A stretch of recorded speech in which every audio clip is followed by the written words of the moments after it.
Hello guys, मैं हूं दीपक पंजवानी। जेसी academy के यूट्यूब चैनल पर आप सभी का स्वागत है। देखिए, जैसे कि आप सभी को पता है, आईबीपीएस एसओ का नोटिफिकेशन और एग्जाम अब हमारा करीब आ चुका है। नोटिफिकेशन उसका कुछ दिन पहले आउट हुआ था। अभी आपके एग्जाम की डेट भी है आपके पास, तो अब आपको उसकी प्रिपरेशन के लिए हम लेके आ रहे हैं आपके लिए इंग्लिश की क्लासेस, जिसमें आज की क्लास है हमारी class third on phrase replacement. इसके पहले मेरी दो क्लासेस और भी आ चुकी हैं। अगर वो आपने नहीं देखी हैं तो पहले वो जाके देखें, फिर आज की क्लास थर्ड देखें।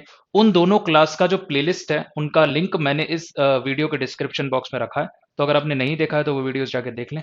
तो चलिए फिर हमारी आज की इस क्लास को शुरू करते हैं। बिफोर दैट मैं आपको बोलना चाहूंगा, आपने हमारे चैनल को सब्सक्राइब नहीं किया है तो सब्सक्राइब करें, वीडियो को लाइक करें, शेयर करें और बेल आइकन को जरूर प्रेस करें ताकि आपको हमारी हर वीडियो टाइमली मिल जाए। तो चलिए बढ़ते हैं हमारे वीडियो की तरफ। सबसे पहले जैसे कि हम वीडियो में करते हैं, मैं आपको एक मोटिवेशनल कोट बताता हूं। तो आज का क्या है हमारा कोटेशन? आज का हमारा कोटेशन है, in the middle of difficulty lies opportunity. यानी जब आप एक मुसीबत में होते हैं, जब आप किसी भी एक मुसीबत में होते हैं तो उस मुसीबत में ही आपके लिए एक अवसर छुपा होता है। यानी in the middle of difficulty, मुसीबत के समय एक अपॉर्चुनिटी भी उस मुसीबत में आपके लिए होती है। अगर वो आप ग्रैब कर लेते हैं तो वो आपको बहुत अच्छी सक्सेस दे सकती है और लाइफ में बहुत ऊपर ले जा सकती है। तो हमारी कोशिश ये रहनी चाहिए कि अगर हम किसी मुसीबत में हैं तो हमें उस अपॉर्चुनिटी को ढूंढना है और उस पर काम करना है, जिससे कि हम अपनी लाइफ में सक्सेसफुल हो सके। तो चलिए बढ़ते हैं हमारे वीडियो की तरफ। जैसे कि आपको पता होगा, लास्ट क्लास में मैंने आपको एक होमवर्क क्वेश्चन दिया था, तो पहले उस क्वेश्चन को डिस्कस कर लेते हैं, फिर हमारी हमारी आज की इस क्लास को शुरू करते हैं। क्या था हमारा लास्ट क्लास का homework question? A sentence is given in which certain words are highlighted. Choose the option which the pair of words that need to be interchanged to make the sentence grammatically correct and contextually correct. If no change is required, mark E as your answer. यानी इसमें देखिए, आपको तीन words हैं, जैसे ये देख सकते हैं आप, ये कुछ वर्ड्स आपको हाईलाइटेड किए हुए हैं।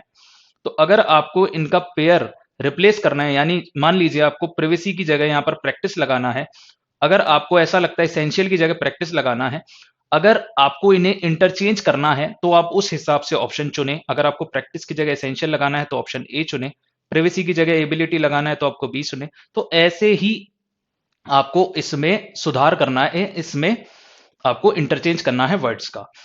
तो अगर आपको ये सेंटेंस गिवन ठीक लग रहा है तो आप नो चेंज रिक्वायर्ड भी लगा सकते हैं। अगर आपको गिवन सेंटेंस बिल्कुल सही लग रहा है तो आप इसमें नो चेंज रिक्वायर्ड भी लगा सकते हैं।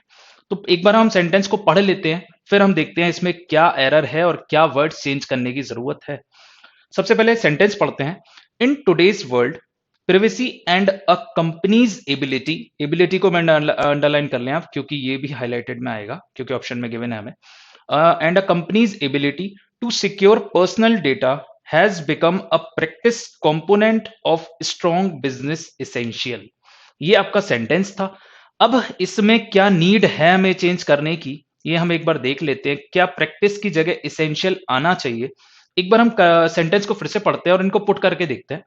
इन today's world, privacy and companies ability, क्या एसेंशियल यहां पर पुट हो सकता है? ओ सॉरी, देखिए प्रैक्टिस की जगह है एसेंशियल, हमें प्रिवेसी को चेक कर रहा है, तो प्रिवेसी है सेकंड ऑप्शन में। तो हम एक बार चेक कर लेते हैं क्या एबिलिटी यहां पर आ सकता है। In today's world, ability and companies ability, क्या सही लग रहा है आपको? एबिलिटी एक बार यहां पर यूज हो गया, तो आप यहां पर मेरे हिसाब से प्रिवेसी से एबिलिटी यहां रखना, या यहां पर आप जब कंपनी की प्रिवेसी की बात करोगे तो वो यहां पर इनकरेक्ट होगा।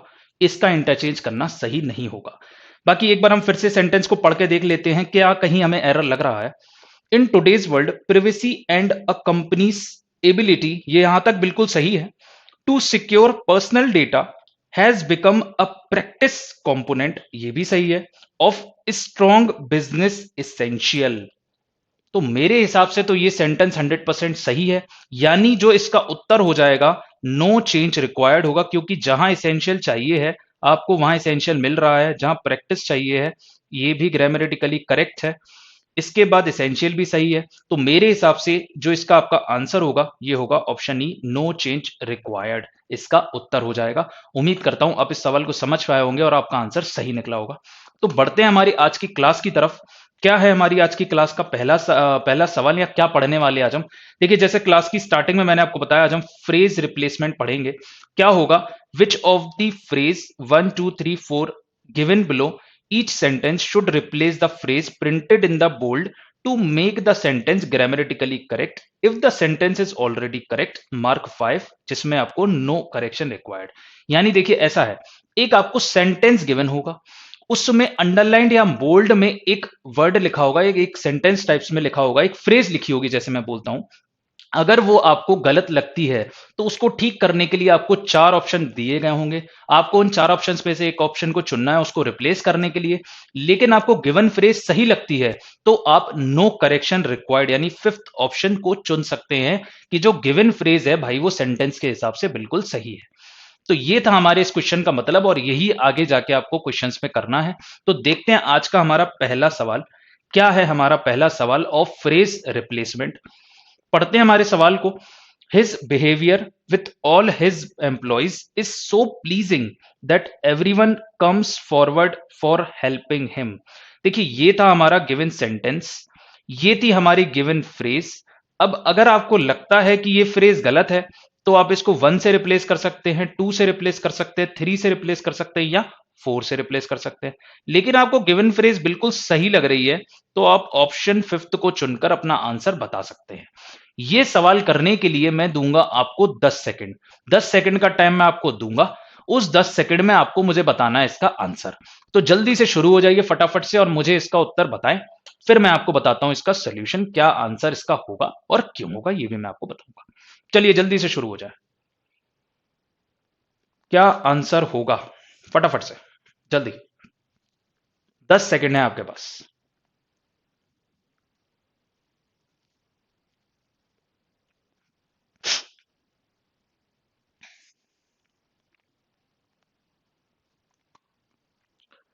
जल्दी से करने की कोशिश करें, आपके पास बस थोड़ा ही समय रह गया है अब।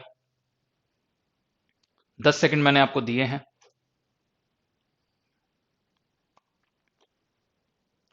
उम्मीद करता हूं अब इस सवाल का उत्तर दे पाए होंगे। चूंकि ये सवाल मैं नहीं कहूंगा बहुत ज्यादा टफ है, तो इस सवाल का उत्तर आना जरूरी है क्योंकि एग्जाम में ऐसे ही सवाल पूछे जाते हैं। तो सबसे पहले हम देख लेते हैं इसका आंसर। क्या इसका आंसर है? फिर आप अपना आंसर चेक कर सकते हैं। देखिए, इसका आंसर है ऑप्शन नंबर 3। क्या है इसका आंसर? ऑप्शन नंबर 3 है इसका आंसर। अब हम समझते हैं ऐसा क्यों होता है। देखिए, सवाल था his behaviour with all his employees is so pleasing, बहुत अच्छा, that everyone come forward for helping him. देखिए, सबसे पहले आप समझ लीजिए कि यहां पर लगा था एवरीवन। एवरीवन लेता है सिंगुलर वर्ब। कौन सी वर्ब लेता है? Singular verb. जितने एवरीवन, एवरीबडी, एवरीथिंग, ये सब सिंगुलर वर्ब लेते हैं। ठीक है, तो यहां पर देखिए सर, कम तो नहीं आएगा, क्योंकि सिंगुलर वर्ब लगानी है तो हमें कम्स लगाना पड़ेगा। क्या लगाना पड़ेगा? हमें कम्स। एस तो हमें लगाना ही पड़ेगा। तो जो गिवन था वो तो देखिए गलत था, तो 5th ऑप्शन तो गलत हो गया, ये बात तय है। अब हम देख लेते हैं कम्स कहां कहां है। देखिए, यहां पर है वर्ब की सेकंड फॉर्म।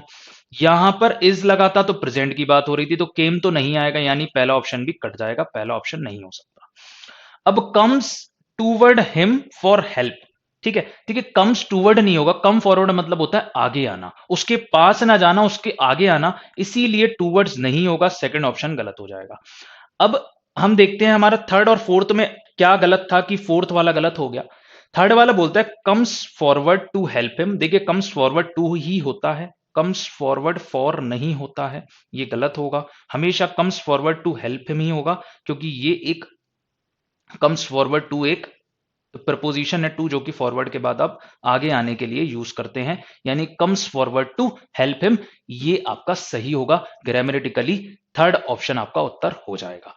तो क्या आप मुझे लगता है आप इस सवाल को समझ पाए होंगे। उम्मीद करता हूं इसका आंसर आपको समझ आया होगा कि थर्ड ऑप्शन क्यों होगा, और आपका सही भी निकला होगा, क्योंकि सवाल बहुत ज्यादा टफ नहीं था। Comes forward to help him ही होगा। कम्स फॉरवर्ड टू एक स्टैटिक लाइन है, एक स्टैटिक फ्रेज मैं कहूंगा है, जिसके बाद फॉरवर्ड के बाद टू ही आता है, आगे आना।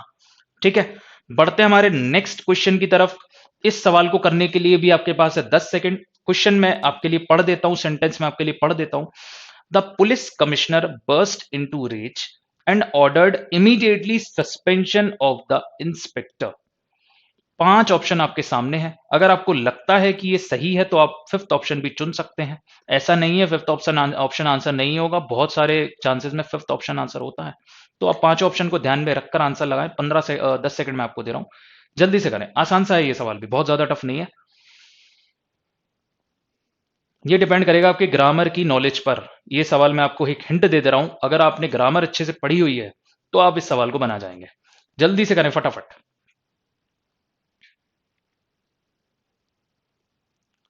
जल्दी से करने की कोशिश करें।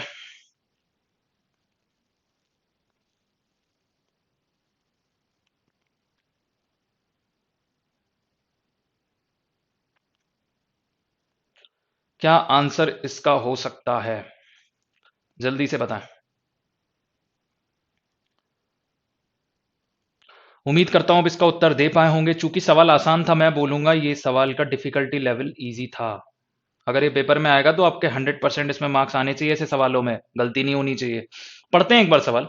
The police commissioner burst into rage. Rage मतलब होता है बिल्कुल, बर्स्ट इनटू रेज का मतलब होता है गुस्से में आ जाना, बिल्कुल एंग्री हो जाना, बहुत ज्यादा एंग्री हो जाना।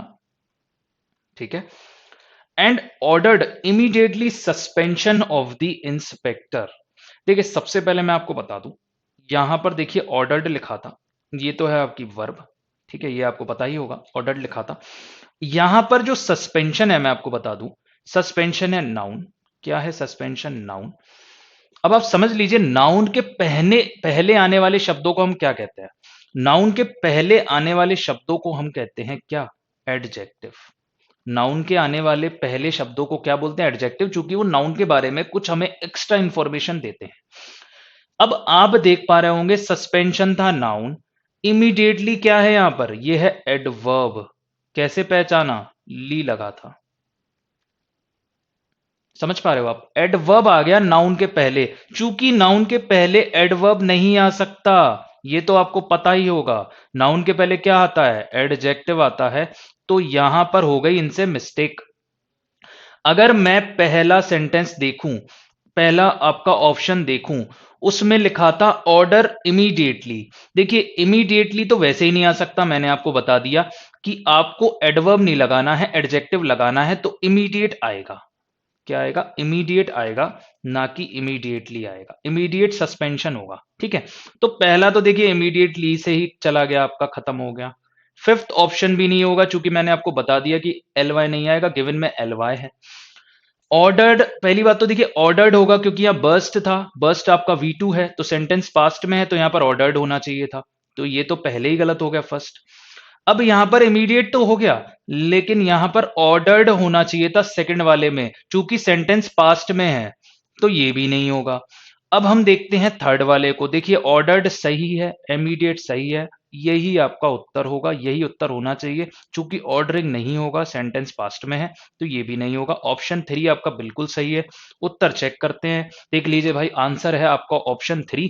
चूंकि ऑर्डर आपका पास्ट में था, तो वर्ब हमने पास्ट में लगानी थी, किसमें? V2 में। ये बिल्कुल सही है। इसके बाद हमें लगाना था इमीडिएटली की जगह क्या? इमीडिएट। तो इमीडिएट भी हमें मिल गया। इमीडिएट सस्पेंशन होगा, क्योंकि ये इमीडिएट आपका क्या है? एडजेक्टिव, और ये क्या है? आपका नाउन है। तो ये आपका सही होगा, यानी ऑप्शन नंबर 3 जो है आपका आंसर हो जाएगा। Immediate order, ordered immediate suspension of the inspector, ये आपका आंसर हो जाएगा और यही आपका सेंटेंस सही बनाएगा। तो उम्मीद करता हूं आप इस सवाल से सीख पाए होंगे। बढ़ते हैं हमारे नेक्स्ट क्वेश्चन की तरफ। क्या है हमारा question third? She will not attend the meeting until she is asked to. आसान सा सवाल है, एक बार फिर आपके सामने, बहुत ज्यादा टफ नहीं है, ये भी पेपर में पूछे जाते हैं ऐसे सवाल। करने की जरूर कोशिश करें। 10 सेकंड है आपके पास, फटाफट से जल्दी से करें।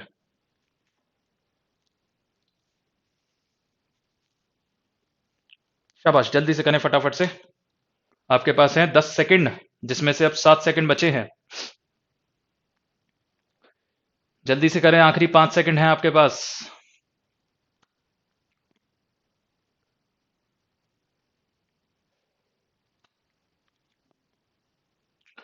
उम्मीद करता हूं उत्तर दे पाए होंगे। अब आपके 10 सेकंड हो चुके हैं समाप्त। अब मैं चेक कराता हूं आपको इसका उत्तर बाद में। यहां पहले आप एक काम करिए, समझ लीजिए, फिर इसका उत्तर चेक करते हैं। She will not attend the meeting until she is asked to. देखिए सबसे पहले मैं आपको बता दूं कि अंटिल लगाते हैं जहां पर समय की बात होती है, जहां पर टाइम की बात होती है वहां लगाते हैं समय की। अब आप देख लीजिए जो आपका गिवन सेंटेंस है, क्या यहां पर कहीं भी समय की बात हो रही है?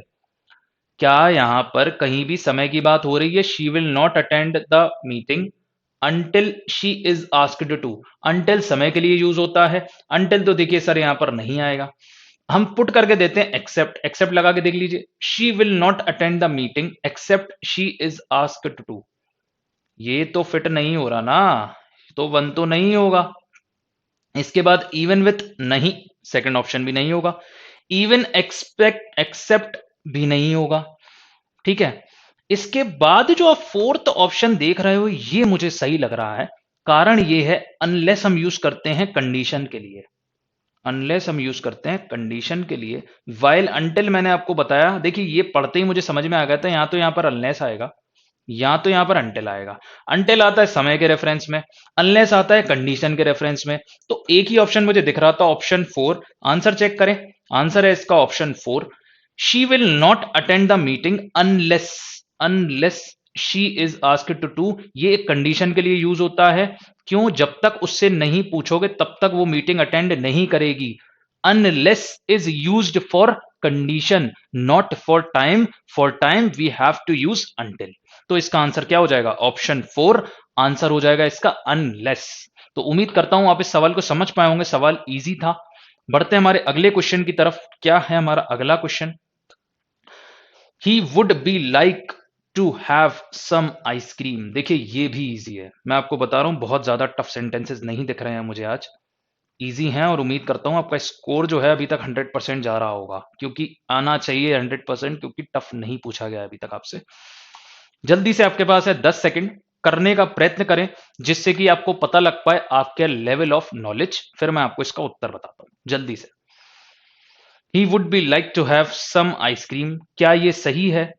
नहीं तो 4 और आपके पास ऑप्शन है, आप उनमें से चुन सकते हैं 1 2 3 4 में से, और सही लग रहा है तो आप फिफ्थ ऑप्शन को लगा सकते हैं, नो करेक्शन रिक्वायर्ड। जल्दी से बताएं, जल्दी से करने की कोशिश करें। 10 सेकंड मैंने आपको दिए हैं जिसमें से आपके पास 6 सेकंड बचे हैं।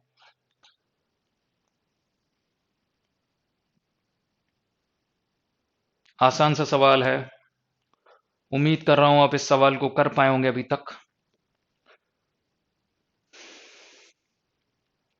चलिए फिर चेक करते हैं इस क्वेश्चन का आंसर, क्या इसका आंसर होगा। तो भाई इसका आंसर है ऑप्शन नंबर 1, यानी होना चाहिए था he would like to have some ice cream. बिल्कुल सही है सर। सबसे पहले मैं आपको बताऊं, जो गिवन है आपको he would be like to have, बिल्कुल नहीं होगा, गलत है, पूरा सेंस ही गलत दे रहा है, तो ये तो नहीं होगा, पढ़ते ही पता चल गया था मुझे गलत होगा। सेकंड की बात कर लेते हैं एक बार, he would be liked to have, ये भी सेंस नहीं है, वॉज तो हटा ही दो, वुड के साथ बीइंग आप लगाते नहीं हो तो ये वैसे भी गलत होगा, और वुड बी भी आप नहीं लगा सकते, ये भी गलत होगा। तो सवाल आसान था ये भी, डायरेक्ट आप ऑप्शन 1 लगा सकते हो, क्योंकि कोई भी काम अपनी एक वो बताने के लिए, एक प्रोबेबिलिटी के लिए वुड लगाते हैं, जैसे he would like to have I some ice cream.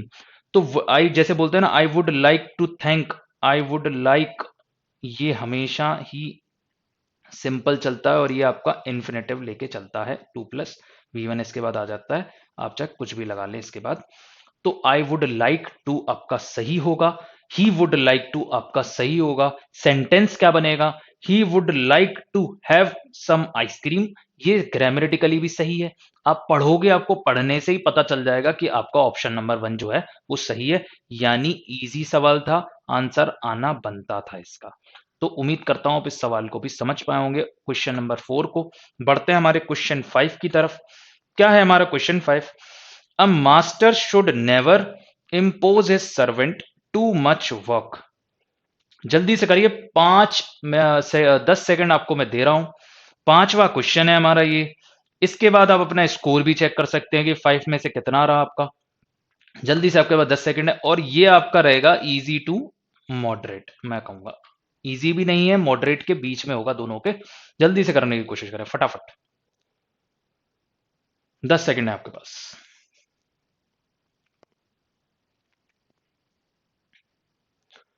जल्दी जल्दी प्रयत्न करें करने का। प्रयत्न नहीं करेंगे तो प्रैक्टिस कैसे होगी? प्रैक्टिस के लिए ही आपके लिए कराया जा रहा है। जल्दी से करें। अ master should never impose his servants to much work. फटाफट से। मैं आपको इसको एग्जाम ओरिएंटेड करना सिखाऊंगा कि कैसे कुछ सेकंड्स में आंसर दिए जाते हैं। फटाफट से करें।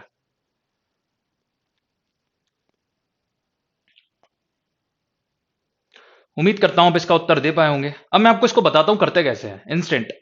अ master should never impose his servant to much work. देखिए सबसे पहले यहां देखिएगा, ये बोल रहे हैं his servant to much work. Too much मतलब बहुत ज्यादा वर्क, तो यहां पर ये टू यूज नहीं होगा। टू मतलब होता है बहुत सारा, टू मच वर्क। और वैसे भी आपने मच टू और टू मच का रूल पढ़ा होगा, तो ये टू आना था टी डबल ओ वाला। अब आप चेक कर लो ये टी डबल ओ वाला कहां पर है। एक तो देखो सर यहां पर है, एक तो देखो सर यहां पर है, और यहां पर क्या लिखा हुआ है अब हम दोनों को पुट करके देख लेते हैं और हमारे सामने आंसर आ जाएगा। अब मास्टर पहला ऑप्शन पुट करके देखें जिसमें डबल टीओ दे रखा है और थर्ड में दे रखा है, दोनों पुट करके देख लेते हैं। जो आ गया वो हमारा उत्तर होगा। फिर मैं आपको समझाऊंगा ये सारी चीजें, ये तो मैं सवाल पेपर में करना सिखा रहा हूं।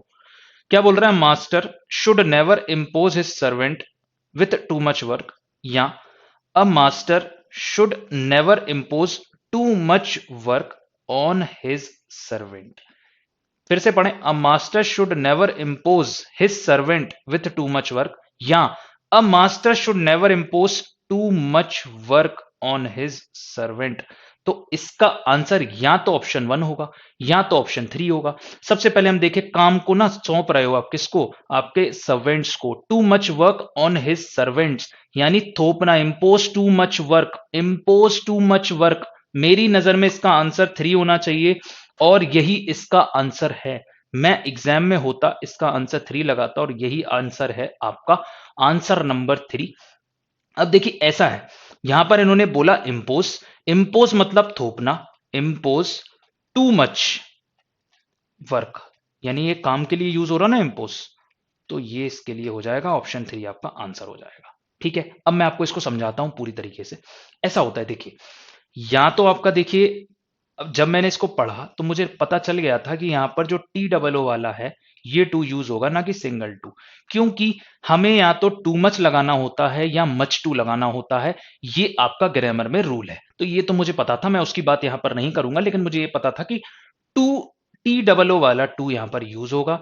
फिर मैंने कहा सिंगल टू वाले दोनों ऑप्शंस खत्म हो गए और गिवन भी सिंगल वाला था, तो ये तो वैसे ही नहीं होगा, क्योंकि टू हमें मोर देन कोई भी चीज के लिए यूज किया जाता है, मोर देन डिजायर्ड बोला जाता है टी डबल ओ वाले को, टू को, जब बहुत ज्यादा हो जाए कोई चीज। तो यहां पर काम के लिए यूज हो रहा था बहुत ज्यादा, तो टू यूज करना था मुझे। ये टू गिवन था मुझे फर्स्ट में और थर्ड में।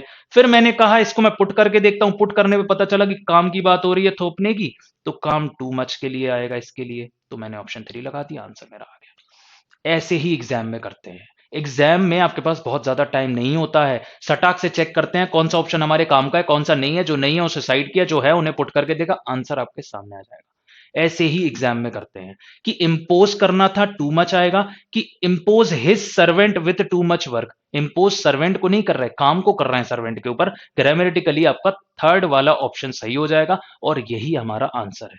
तो चलिए बढ़ते हैं हमारे नेक्स्ट क्वेश्चन की तरफ। क्या होगा हमारा नेक्स्ट सवाल? उम्मीद करता हूं फिफ्थ क्वेश्चन से बहुत कुछ सीख पाए होंगे। सिक्स्थ वाला बोलता है, good life according to many people is to making more and more money. ये आपका सेंटेंस है, जल्दी से फटाफट से करके बताएं। इसके लिए मैं आपको देता हूं 10 सेकंड, जल्दी से ट्राई करें फटाफट। 10 सेकंड है आपके पास, इजी सा है ये भी, इसमें भी बहुत ज्यादा टफ नहीं है, मैं इसको इजी में ही काउंट करूंगा। जल्दी से। Good life according to many people is to making more and more money. जल्दी।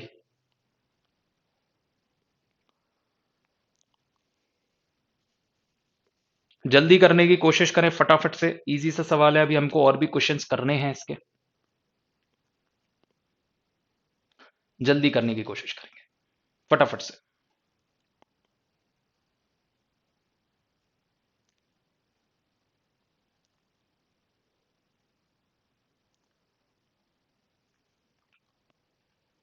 उम्मीद करता हूं इस सवाल को कर पाए होंगे। क्या इसका आंसर है? पहले करते हैं उत्तर चेक। उत्तर है इसका ऑप्शन नंबर 1, ये इसका आंसर हो जाएगा। अब चेक करते हैं जो हमारे बाकी के ऑप्शन है ये गलत क्यों है। देखिए, good life according to many people is to making more and more money. देखिए, सबसे पहले तो गिवन है, अगर यहां पर इज टू मेक होता तो वो तो फिर भी ठीक है, मैं नहीं कह रहा ग्रामेटिकली ठीक है या गलत है, लेकिन टू मेकिंग तो कुछ नहीं होता, तो ये गिवन तो आपका वैसे भी खराब हो गया, गलत हो गया। ठीक है, फिर बाकी का क्या था। पहला ऑप्शन था इज मेकिंग, ये बिल्कुल सही था, ग्रामेटिकली बिल्कुल सही था। इज टू मेक नहीं होगा, इज टू मेकिंग नहीं होगा, is making more and more money, बनाना के ऊपर सेंस के ऊपर आ रहा है तो हम इसके लिए बना सकते हैं, इसका ऑप्शन है लगा सकते हैं, मेकिंग यूज कर सकते हैं। अगर मैं सेकंड की बात करूं, is made more and more money, passive में तो है नहीं सेंटेंस, तो हम इसको नहीं ले सकते, तो ये गलत हो जाएगा आपका। ठीक है, फिर बोल रहे थे good life make according to many people is. देखिए, यहां पर वर्ब जो आनी थी वो गुड लाइफ के हिसाब से आनी थी, यानी वर्ब कैसी आनी थी, सिंगुलर। यानी आप इज लगा सकते थे, हैज लगा सकते थे, या कुछ भी जो भी वर्ब लगाते आप सिंगुलर आती, लेकिन ये तो दोनों है प्लूरल, तो ये दोनों तो वैसे भी गलत हो गए। तो हमारा ऑप्शन वन सही हो जाएगा, इज मेकिंग, और जो गिवन था वो मैंने आपको शुरू में बताया गलत था, तो ऑप्शन वन बचता है, is making more and more money हमारा सही होगा। ऑप्शन नंबर वन हमारा उत्तर हो जाएगा। उम्मीद करता हूं आप इस सवाल को कर पाए होगे और सही आंसर दे पाए होगे। बढ़ते हैं हमारे अगले क्वेश्चन की तरफ। क्या है हमारा अगला question, lift the handset only after paid a 1 rupee coin. ये हमारा गिवन सेंटेंस है, क्वेश्चन नंबर 7। 7 सेकंड में आपको, ओ 7th क्वेश्चन है आपका, मैं आपको देता हूं इसके लिए 10 सेकंड, फटाफट से करने की कोशिश करें।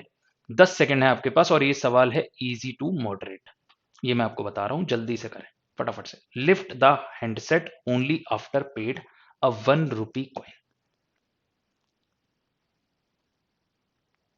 जल्दी से करें फटाफट से।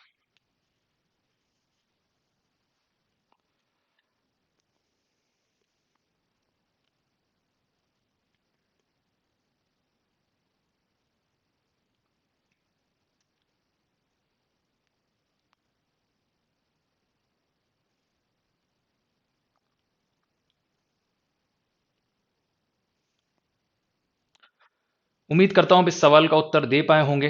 क्या होगा इसका आंसर। मेरे हिसाब से मैंने इसको जब पढ़ा तो मुझे इसका आंसर ऑप्शन नंबर 1 दिखा, ये मुझे इसका आंसर सही लगा। इसका आंसर चेक करते हैं। देखिए, ऑप्शन नंबर 1 इसका आंसर है। चूंकि ग्रामेटिकली ही पहला ऑप्शन हमें सही मिलेगा, हम इसको एक बार पढ़ लेते हैं, अच्छे से आपको समझा देता हूं मैं। Lift the handset only after paid a 1 rupee coin. देखो, ये पहले बोल रहा है ये ओनली आफ्टर पेड, तो देखिए ये गलत होगा, ये नहीं होगा, ओनली आफ्टर पेड नहीं होगा, ये आपका गलत हो जाएगा। तो इवन ये ग्रामेटिकली आपका सही नहीं है। पहला ऑप्शन देखते हैं, लिफ्ट द, या पहले सेकंड चेक कर लेते हैं। Lift the handset only after you पे 1 रुपी कॉइन, ये भी ग्रामेटिकली गलत है, आपका सेकंड ऑप्शन। इसके बाद lift the handset only after पे 1 रुपी कॉइन, ये भी गलत है। यू पेड भी नहीं होगा जैसे मैंने आपको बताया। तो गिवन जो आपका था पहला ऑप्शन, ये गिवन तो मैंने आपको पहले ही बता दिया गलत था, यही आपका सही होगा। आप ग्रामेटिकली इसको चेक कर सकते हैं। Lift the handset only after paying a 1 rupee coin, only after paying a 1 rupee coin, यही आपका ग्रामेटिकली सही होगा। चूंकि पेइंग आप यूज करेंगे, क्या यूज करेंगे, पेइंग आप यूज करेंगे यहां पर, ऐसा इसलिए होगा only after paying 1 rupee note, चूंकि पेइंग आपका यहां पर आप इसको यूज करेंगे तभी आपका ये सेंटेंस जो है ग्रामेटिकली सही होगा। अदरवाइज बाकी के जो आपके गिवन ऑप्शंस हैं ये ग्रामेटिकली गलत होंगे। तो पहला ऑप्शन आपका इसका उत्तर हो जाएगा, lift the handset only after paying a 1 rupee coin, आपका बिल्कुल सही होगा। तो उम्मीद करता हूं आप इस सेंटेंस से कुछ सीख पाए होंगे। बढ़ते हैं हमारे अगले क्वेश्चन की तरफ। क्या है हमारा अगला question, question 8। What matter does most is the quality not the quantity। बोल रहे हैं what matter does most is the quality and not the quantity, ये आपका क्वेश्चन है, सेंटेंस है आपका, आपको बताना है कौन सा ऑप्शन सही होगा, यहाँ गिवन है वो आपका सही है कि नहीं है। जल्दी से बताएं, 10 सेकंड है आपके पास, फटाफट से। एनर्जी कम नहीं होनी चाहिए, बिल्कुल मेरी एनर्जी कम नहीं हुई है तो आपकी भी नहीं होनी चाहिए, जल्दी से बताएं फटाफट से। 10 सेकंड है आपके पास, जल्दी से बताएं। What matter does most is the quality and not the quantity. जल्दी से बताएं।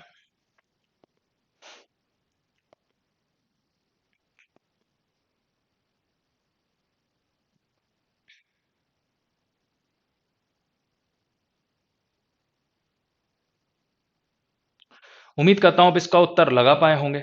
चलिए चेक करते हैं इसका क्या उत्तर है। मैं पहले एक बार इसका आंसर लगा लूं आपके सामने। क्या ऑप्शन 1 होगा, 2 होगा, 3 होगा? नहीं, इसका आंसर होगा ऑप्शन 4, चूंकि गिवन तो वैसे ही गलत है, देखने में ही पता चल रहा है। क्या है इसका आंसर? जी हाँ, देखिए ऑप्शन 4 इसका आंसर है। क्या है पढ़ते हैं एक बार। What matter does most is the quality not the quantity. देखिए ये तो नहीं होगा। डज हम अननेसेसरी यूज कर रहे हैं। पहली बात तो कोई सेंस नहीं है डज का यहां पर यूज करने का। अगर हम वर्ब में एस लगा रहे हैं तो हम क्यों जबरदस्ती इसको यूज करें। ये बोल रहा है व्हाट डज मैटर। देखिए डज अगर आप क्वेश्चन वर्ड के साथ में लगाओगे, यहां पर व्हाट लगा है, डज लगा है, तो फिर ये बन जाएगा आपका क्वेश्चन। क्या बन जाएगा? क्वेश्चन। तो यहां पर क्वेश्चन मार्क लगना था, क्वेश्चन मार्क है नहीं, क्वेश्चन तो है नहीं है, तो व्हाट डज नहीं आ सकता, तो ये भी नहीं आएगा, ये भी नहीं आएगा, ये दोनों हो जाएगा। थर्ड बोलता है that matters most is the life, is the quality and not the quantity. That नहीं लगा सकते। दैट इसलिए नहीं लगा सकते हैं कि यहां पर सेंस नहीं निकलेगा। अगर आप दैट लगा देंगे तो आपकी सेंस खराब हो जाएगी, इसीलिए हम इसको दैट नहीं यूज कर सकते। बचता है हमारा what matters most is the quality and not the quantity. देखिए सबसे पहले मैं आपको एक बात बता दूं, ये जो मैटर्स है, हम यहां पर डज क्यों नहीं यूज कर रहे, जो आपका गिवन था। देखिए जो मैटर है यहां पर, ये मैटर के लिए जो है ना, ये मोस्ट इस्तेमाल हो रहा है। ये मोस्ट है आपका सुपरलेटिव डिग्री। पता होगा ये आपको, एग्जेक्टिव में आपने पढ़ा होगा।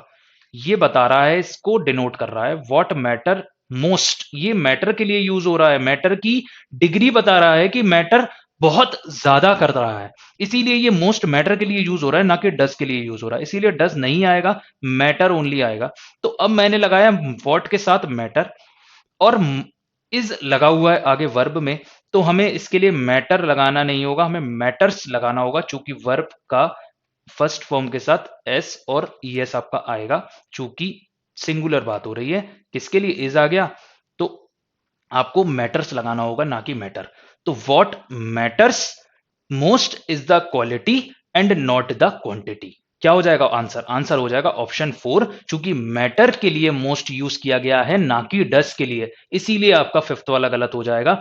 अदरवाइज ये सही था। नहीं, अब आपका आंसर क्या हो जाएगा? ऑप्शन 4 आपका इसका उत्तर हो जाएगा। आंसर हो जाएगा आपका व्हाट मैटर्स। बढ़ते हैं हमारे अगले क्वेश्चन की तरफ। क्वेश्चन 9, उम्मीद करता हूं आप इससे कुछ सीख पाए होंगे, आपको समझ आ गया होगा। क्वेश्चन नंबर 8 क्या है हमारा? क्वेश्चन 9 इजी सा है। Not knowing the language and had no friends in the country, he found it impossible to get a job. जल्दी से कोशिश करें कि क्या इसका उत्तर हो सकता है, और अगर गिवन सेंटेंस सही है तो फिफ्थ आंसर इसका हो सकता है। आपको देता हूं मैं 10 सेकंड, फटाक से करें जल्दी से इसका उत्तर, फिर करते हैं इसका डिस्कशन और आंसर जानते हैं जल्दी से।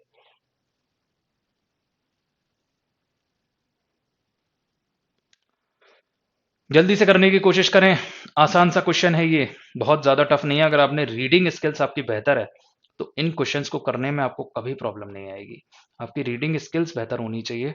आधे सवाल आपके वैसे ही हो जाते हैं, फ्रेज रिप्लेसमेंट के हो गए, एरर के हो गए, इवन फिलिप्स के क्वेश्चंस भी आप रीडिंग की स्किल्स के दम पर आप कर जाते हैं। I am not saying grammar is not important, but I am saying grammar complements reading skills.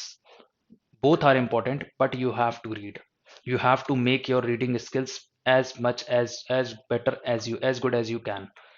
आपकी रीडिंग स्किल्स बेहतर होनी चाहिए। जितना अच्छा कर सकते हैं आप, उतना अच्छा उसे करने की कोशिश करें। क्या था सवाल? Not knowing the language and had no friends in the country, he found it impossible to get a job. आप देखिए, जब आप इस सेंटेंस को पढ़ोगे तब आपको पता चलेगा कि यहां पर एक सीक्वेंस, एक टोन चल रहा था। Not knowing the language and had no friends. देखिए यहां पर नॉट नोइंग आया, नॉट के साथ इन्होंने वर्ब लगाई, फिर यहां पर आईएनजी फॉर्म लगाया। ठीक है, तो अब आप देखेंगे ये एंड के साथ यह टोन कंटिन्यू था, एंड के साथ में ये टोन कंटिन्यू था। और दूसरी चीज, सेंटेंस पास्ट में था, मैं मानता हूं हैड आप लगा सकते हो या जो भी है, सेंटेंस पास्ट में था, दैट्स ओके। लेकिन यहाँ पर एक टोन चल रहा है, not knowing the language and had no. देखिए उस टोन को फॉलो नहीं कर रहा है। आप कुछ भी लगाएं उसमें आईएनजी आप लगाएं जिससे कि जो टोन है वो फॉलो कर रहा, सीक्वेंस जो है वो आपको फॉलो रहे। यानी आप अब वो ऑप्शन चुनिए जिसमें आपको आईएनजी मिले, जिससे कि जो हमारा सीक्वेंस चल रहा था यानी जो हमारे सेंटेंस का टोन चल रहा था, क्योंकि देखिए एंड लगा था बीच में, एंड वो है जो कि चीजों को जोड़ता है, जो यहाँ था वो यहाँ आएगा। तो अब जो यहाँ होगा वैसा ही टोन तो यहाँ रहेगा ना। तो हम देखें हैज नो फ्रेंड्स, मैंने आपको बोला आईएनजी चाहिए मुझे, ये देखें विथ हैविंग नो फ्रेंड्स ये हो सकता है, with having not friends, having not friend, चलिए हम इस पे बात करते हैं। हैविंग नो क्या हो सकता है, चेक करते हैं हम इसको भी। तो हम पुट करके देख लेते हैं थ्री, और मैंने जैसे कि आपको बताया कि हम इसको तो नहीं लगा सकते, हम हमारे पास बचते हैं तीन सेंटेंस, हम इन तीनों को पुट करके देख लेते हैं, जो सही निकलेगा उत्तर हमारे सामने आ जाएगा। नॉट हैविंग, पहले मैं ऑप्शन टू की बात कर लेता हूं। Not having the language and with having no friends in the country he found it impossible to get the job. तो देखिए विथ हैविंग मेरे हिसाब से तो यहां नहीं आएगा, चूंकि with having not knowing the language and having no friends, तो देखिए विथ हैविंग नो, तो देखिए विथ मुझे अननेसेसरी यहां पर लग रहा है, और यहां पर भी विथ लगा है तो ये भी मुझे अननेसेसरी लग रहा है, क्योंकि सेंटेंस का जो टोन है वो खराब हो रहा है। Not having the, not knowing the language and with having no friends, with having यहां पर आपको गलत लग रहा होगा, मुझे भी ये गलत लग रहा है। ऑप्शन फोर की मैं बात करूं, एक बार मैं इसको पढ़ के देख लेते हैं। Not knowing the language and having no friends, देखिए नॉट नोइंग आ गया, इसके लिए बाद हमने आई हैविंग भी यूज किया, तो मुझे ये सही लग रहा है। एक बार इसका उत्तर जान लेते क्या है हमारा इसका आंसर, देख लीजिए ये आंसर है इसका ऑप्शन नंबर फोर। जैसा मैं आपको बोल रहा था हैविंग नो फ्रेंड्स, ये एक सेंटेंस की टोन को पूरा लेके चल रहा है। Not knowing the language and having no friends in the country he found it impossible to get the job. And के पहले सेम टोन, एंड के बाद सेम टोन, चूंकि सेंटेंस को जोड़ रहा है तो आप बदलाव नहीं कर सकते। विथ हम नहीं लगाएंगे, चूंकि not knowing the language and with having no friends एक अजीब सा वर्ड बन रहा है, अजीब सा वाक्य बन रहा है, विथ को हम यहाँ एग्जैक्ट नहीं यूज नहीं कर सकते। ये विथ यहाँ पर रिडंडेंट है, रिडंडेंट मतलब होता है ज्यादा, मोर देन डिजायर्ड यानी हमें जिसकी नीड नहीं हो, तो यानी विथ नहीं होगा। Option number fourth simple having no friends इसका उत्तर हो जाएगा, ऑप्शन नंबर फोर आपका आंसर होगा। तो उम्मीद करता हूं इससे आप कुछ नया सीख पाए होंगे कि एंड के पहले सेम टोन, एंड के बाद ही टोन जो होता है वो सेम रहता है। तो बढ़ते हैं हमारे अगले क्वेश्चन की तरफ। क्वेश्चन नंबर 10 आज की क्लास का आखिरी सवाल है, जल्दी से करने की कोशिश करें। पढ़ देता हूं मैं सेंटेंस आपके लिए।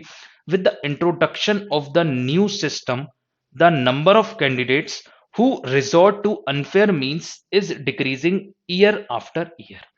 जल्दी से करने की कोशिश करें, इसके लिए मैं आपको देता हूं 15 सेकंड। ये सवाल थोड़ा बेहतर है, ये थोड़ा मुझे सवाल मॉडरेट लगा, इसीलिए मैं आपको देता हूं इसके लिए 15 सेकंड। आखिरी सवाल है, करने की पूरी कोशिश करें और 100% आंसर दें, जल्दी से फटाफट से करें फटाफट।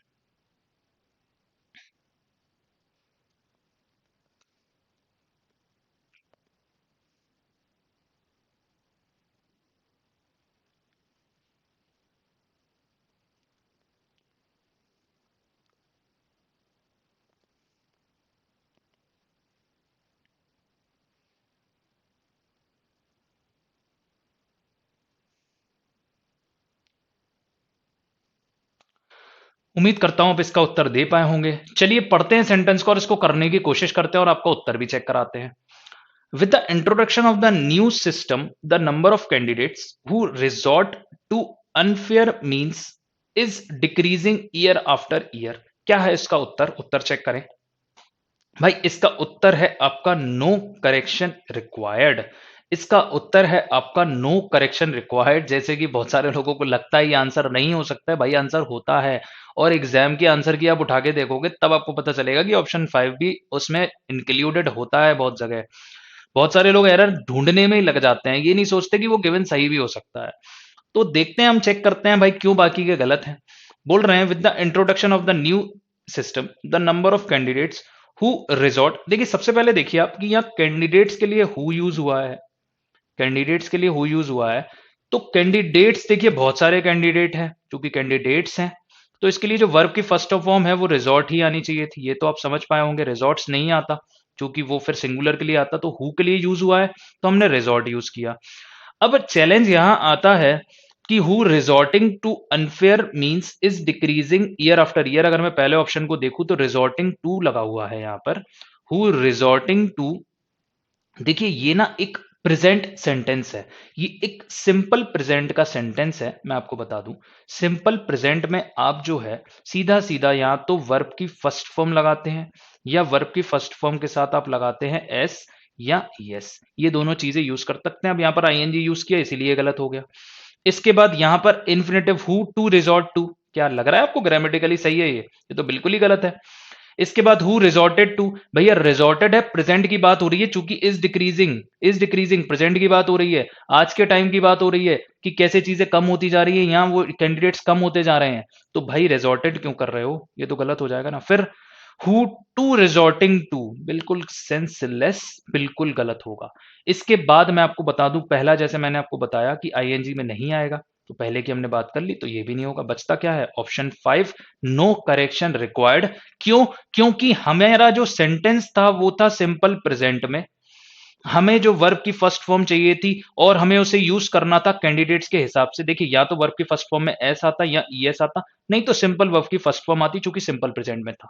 अब चूंकि हु है कैंडिडेट्स के लिए यूज्ड, उसके बाद हमें लगाना है वर्ब उसके हिसाब से, तो कैंडिडेट्स क्या है? बहुत सारे, तो हमें लगाएंगे रिजॉर्ट, ना कि रिजॉर्ट्स। चूंकि बहुत सारे कैंडिडेट हैं इसीलिए हम रिजॉर्ट्स नहीं लगा सकते, हमें रिजॉर्ट लगाना पड़ेगा। और वही हमें गिवन है ऑप्शंस में, ऐसी कोई बात की भी नहीं, मैं आपको एक्स्ट्रा इन्फॉर्मेशन दे रहा हूं कि अगर ऐसा कभी हो तो आप जैसे उस चीज को समझ पाए। ऑप्शन में कहीं भी रिजॉर्ट्स नहीं दिया हुआ है, रिजॉर्ट ही हर जगह दिया हुआ है, तो ये आपका उत्तर हो जाएगा option number 5, no correction required, बिल्कुल सही आंसर होगा। उम्मीद करता हूं आप इस क्वेश्चन से समझ पाए होंगे, चूंकि सवाल थोड़ा बेहतर था इसीलिए मैंने आपको इसके लिए समय भी ज्यादा दिया था। तो चलिए ये तो थे हमारे इस क्लास के क्वेश्चंस। अब हम बढ़ते हैं हमारे होमवर्क क्वेश्चन की तरफ। एक क्वेश्चन जैसे कि मैं आपको हर बार होमवर्क के लिए देता हूं, आज का जो हमारा क्वेश्चन है ये है फिलअप पर। पढ़ देता हूं एक बार मैं आपके लिए question. The moons formation and early evolution present dash, which if understood could guide us in planetary studies and help in understanding exoplanets। आपके पास ये सेंटेंस है, आपको इन 5 में से अगर कोई भी ऑप्शन सही लगता है तो आप वो फिल कर सकते हैं। अगर ये 4 आपको सही लगते हैं तो ठीक है, और चारों ही गलत लगते हैं तो आप नन ऑफ द अबव भी चुन सकते हैं। इस क्वेश्चन को हम डिस्कस करेंगे अगली क्लास में। आप मुझे इस क्वेश्चन का आंसर दे इस वीडियो के कमेंट सेक्शन में, जो भी आप मुझे आंसर देंगे हम उसके बारे में हमारी अगली क्लास में इस क्वेश्चन को करेंगे डिस्कस, और मैं आपको इसका सोल्यूशन भी बताऊंगा। आज के वीडियो में जैसे कि हमने आपको पूरी डिटेल्स दी, वैसे ही मैं आपको नेक्स्ट वीडियो में इस क्वेश्चन के बारे में पूरी जानकारी दूंगा। तो मिलते हैं हमारे फिर अगले वीडियो में, तब तक के लिए thank you, bye bye, have a nice day. आपने हमारे चैनल को सब्सक्राइब नहीं किया तो सब्सक्राइब करें, वीडियो को लाइक करें, शेयर करें। अगली क्लास में मैं आपके लिए लेके आऊंगा कुछ अलग नई टॉपिक्स और कुछ क्वेश्चंस, जिसमें मैं आपको प्रैक्टिस कराऊंगा फॉर आईबीपीएस एसओ एग्जाम्स। तब तक के लिए आप हमारे जो पीछे के वीडियोस हैं जो आ चुके हैं वो देखें, उनको समझें और उनसे सीखने की कोशिश करें। मिलते हैं अगले वीडियो में, तब तक के लिए thank you, bye bye, have a nice day.